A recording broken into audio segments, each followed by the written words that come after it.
ఉన్నప్పుడు రోడ్డు సౌకర్యం లేక డోలీ మీద తీసుకెళ్ళాలి అంటే ఎంత కష్టపడతామో, ఎంత ఇబ్బంది ఉంటుందో నేను అనుభవించకపోయినా కానీ నాకు ఆ కష్టం నేను మనుషుల్ని చూసి అర్థం చేసుకున్నాను.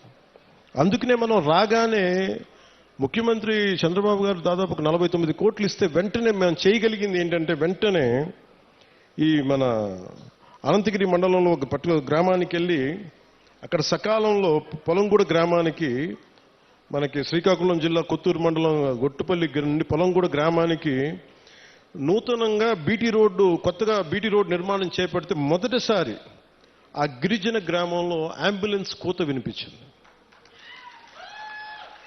అంటే సకాలంలో సరైన సమయానికి అంబులెన్స్ రావడంతో ఒక గిరిజన గర్భిణీ మహిళ సకాలంలో ఆసుపత్రికి చేరి ఒక ఆరోగ్యవంతమైన శిశువుకి, ఒక బిడ్డకి జన్మనిచ్చింది. ఈ రహదారి ద్వారా 6 గిరిజన ఆవాసాల గ్రామాలకు చెందిన 1260 మంది డోలీ మోతల నుంచి విముక్తి పొందారు.